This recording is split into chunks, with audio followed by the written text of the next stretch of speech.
Hello दोस्तों, आज हम देखेंगे deadlock detection and deadlock recovery के बारे में। अब डेडलॉक डिटेक्शन होता क्या है कि एक तरह की प्रोसेस है जिसमें हमें पता चलता है कि डेडलॉक में कौन सी प्रोसेसेस और रिसोर्सेस इसमें इन्वॉल्व है।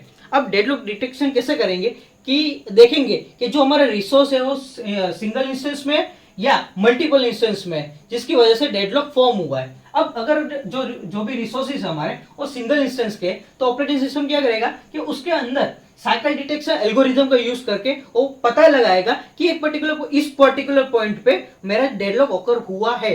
अब दूसरा है कि अगर मल्टीपल इंस्टेंस का हुआ रिसोर्स, तो उसमें पता कैसे लगाएगा कि यहाँ डेडलॉक हुआ कि नहीं। तो पहले देख लेंगे कि एलोकेशन कितना हुआ है, अवेलेबल कितने रिसोर्सेज मेरे A1 A B C जो है वो हमारे रिसोर्सेज है।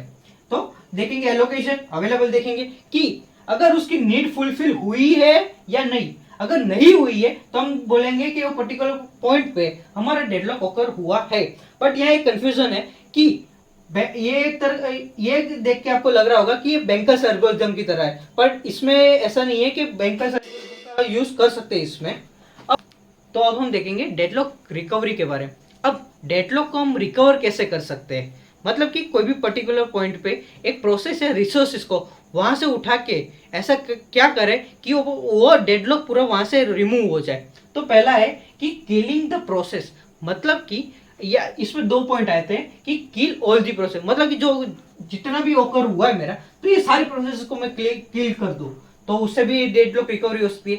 बट ये थोड़ा सफिशिएंट मेथड नहीं है, क्योंकि अगर बाई चांस इसमें हुआ कि मेरा जो P1 है वो इंपॉर्टेंट वाला है, P मेरा इतना इंपॉर्टेंट नहीं है पर P1 इतना थोड़ा इंपॉर्टेंट वाला मेरा प्रोसेस है, बट इसको पूरा किल करना थोड़ा सही नहीं रहेगा। तो क्या करेंगे हम, किल प्रोसेसेस वन बाय वन, मतलब कि अगर इस प्रोसेस को किल करके मेरा डेडलॉक वहां जो सर्कुलर है वो रिमूव हो जाता है तो मुझे कोई टेंशन नहीं है। तो इससे होता क्या है कि किल एक one process at A time किल करने पे जो हमारा सिस्टम होता है वो सर्कुलर वेट कंडीशन को ब्रेक कर देता है। ओके, अब सेकेंड है रिसोर्स प्रिवेंशन। अब प्रिवेंशन का मतलब तो हमें पता ही है कि अगर एक रिसोर्सेज मेरे को एक प्रोसेस को एलोकेट किया गया है तो उस रिसोर्स को वहां से टेम्पररी वहां से उठा के दूसरे प्रोसेस को दे दूंगा। ओके, अब थर्ड है रिकवरी थ्रू रोल बैक। अब यहाँ क्या होता है कि अगर मेरा जो प्रोसेस है समझ लो ये मेरा जो P1 है प्रोसेस, वो R3 नाम के रिसोर्स को इसको यूज करके यहाँ पहुंचा है और यहाँ ये पूरा डेडलॉक फॉर्म हो गया। तो मैं क्या करूंगा कि इसका पूरा ट्रैक रखूंगा कि इस बंदे ने कहाँ कहाँ से क्या क्या किया है, तो इसको यहाँ से उठा के वापिस रिसोर्स 3 के पास ले जाऊंगा। तो क्या हुआ कि मेरा रोल बैक हो गया। अब चौथा है और लास्ट है स्टारवेशन।